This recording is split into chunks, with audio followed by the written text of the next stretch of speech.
If you're like me, the month of October around Halloween gets you more into the mood with going through survival horror games. And this Halloween saw the release of a couple of demo updates of upcoming indie-based survival horror titles that, with what we've been given a taste of, can become future survival horror classics.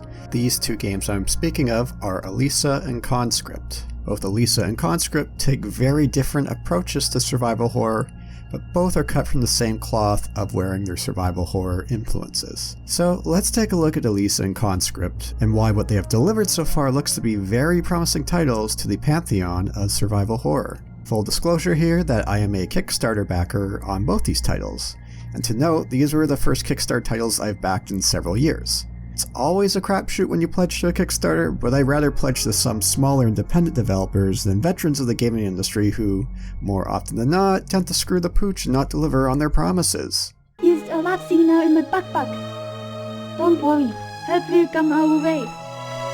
From developer Casper Croes from Belgium, Alisa is an indie survival horror title that takes heavy influence from the original PS1 Resident Evil series, both on the looks, style, some of those cheesy aspects and charm. Along with this, the game is inspired by the works of, I'm going to butcher this, Czech filmmaker Jan Svankmajer's Alice.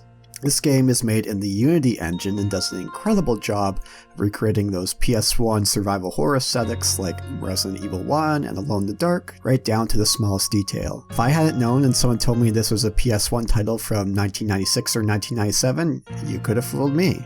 From the music, look, the camera angles, Casper has obviously taken his time to nail every single aspect. From the demo, it has shown that he has got everything right from that style so far. We're running around a Victorian mansion dealing with various doll-like humanoids, and of course we have tank controls. Hell, it's even like the original two Resident Evil titles, along with Code Veronica, that while walking up and down stairs requires a separate button press. Should note that doesn't look like we have a limited inventory like a Resident Evil title, but it does have a loadout system that's inspired by, of all franchises, Call of Duty. We could carry 2 weapons and a change of clothes. We could load out different weapons, and with our clothing, we could swap them out for different stat boosts. There is a currency system of collecting tooth wheels to purchase from our puppet pal, Pole. But if you can bring me some tooth wheels, like this one, I might be able to exchange them for some extra firepower. The voice acting as well is a throwback to those mid to late 90s survival horror titles, and it doesn't come across as forced here, but hits that right balance of goofy charm and paying homage to those older survival horror titles when the voice acting wasn't the main priority. Hey, don't fool me, puppet. Tonight, a spy stole important blueprints, and he got away. Don't you love the smell of burning wood in the morning? Yes, I like it. Alisa has one of the funnier ways I've seen us get separated from one of our teammates, and that's due to a toothpick. John, are you alright? I swallowed my cure-dent. Oh, can I help? Go, Alisa. Don't let him see. Who does Chico think he is, Scott Hall? Of course, a survival horror title would not be complete without puzzles, and in the demo for Alisa, we're giving a slide puzzle to get a key that, well, this took a lot longer than I care to admit. And like Resident Evil, we have a bunch of doors locked with different kind of keys required to unlock them. My only major beef really with the demo is how short it was. But I mean, the first rule of show business is always leaving them wanting more, right? For backers, the extended demo was released on Halloween that includes the prologue that, while very short, does give us some context into how Alisa ends up in this mansion. So if you're a backer, go check out the extended version of the demo, and if you're not, you can still check out the demo without the prologue. Keep an eye out for this one, for what we've been shown so far looks very promising.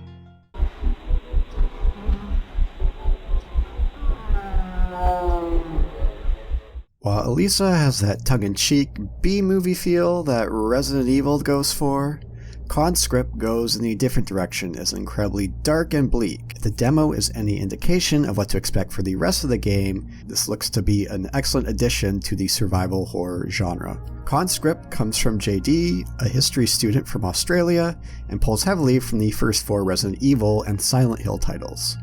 Some of these are very apparent in the demo, with a door covered in barbed wire that feels very reminiscent to Silent Hill 4 being chained into the room, and a body moving around a bag akin to the end of Resident Evil 4.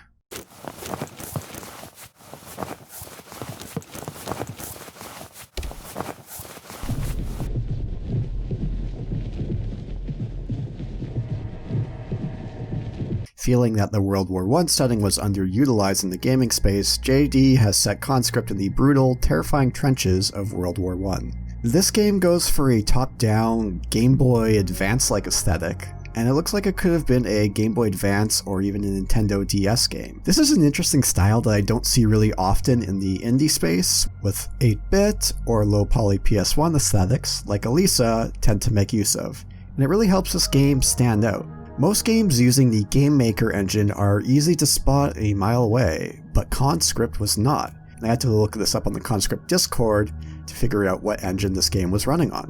When it comes to gameplay design, one of the core aspects that Conscript makes use of is the limited inventory space that we have available, with item box placed throughout that we can make use of to swap out items. With that, we could get into a flow of always being aware of how much space we have in our inventory, items that we find along the way that can unlock previous areas, or use for puzzles, what kind of weapons we should take, and how much ammo to take with us. In the previous videos I did covering the first 3 Resident Evil games, I talked about this idea of flow that is one of the core reasons the Resident Evil games are so great, and while that got lost in the shuffle as the series went on, it was nice to see them return to this style of inventory management with Resident Evil 7. The balance of spacing out item placement and inventory slots is a very fine art, and if done right, can add so much to the game's depth, the first 3 Resident Evil titles being excellent examples of it, where if it's not pulled off well, it can lead to high levels of frustration, with Silent Hill 4 being a good example. For the demo, I found Conscript hit that right balance of adding more depth, always being aware of how much space we have in our inventory without getting into the frustrating territory. Another major influence from Resident Evil that Conscript makes use of is the save room. Here we make use of LED lamps to save, lighting them with LED matches, akin to how the Resident Evil titles make use of ink ribbons with the typewriters. It doesn't hurt just how comfy that save room theme for this game is as well.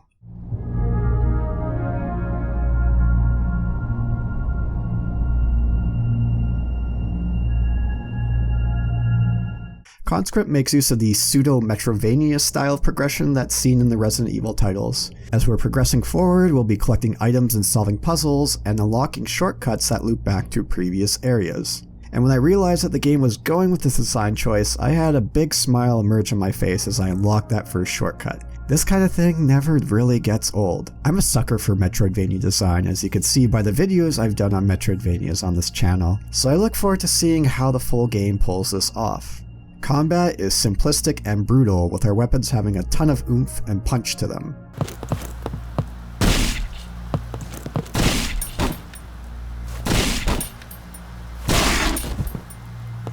Enemies in the trench emit a lot of unsettling sounds that can be heard from a distance and can allow us to sneak around them so we save our limited ammo.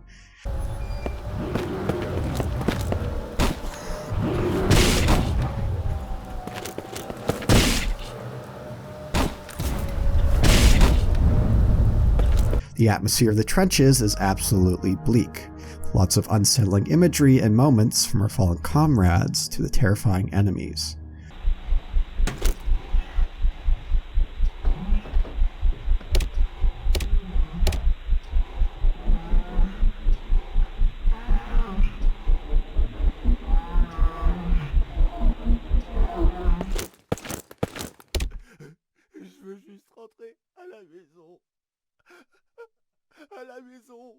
There are also rooms full of gas that require the use of a gas mask to travel through safely.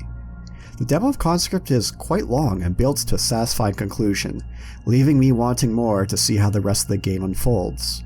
For if the full game is as promising as the demo, it's going to be well worth your time checking out.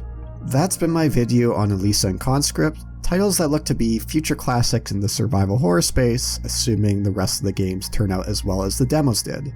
If you haven't checked out the demos for them, check the description for links to them, to their Steam pages, Twitter, Discord.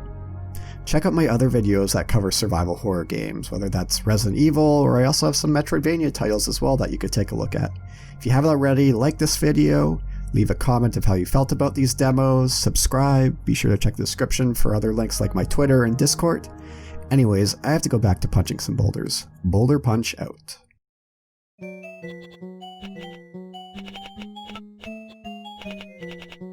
Yo, Adrian! Adrian!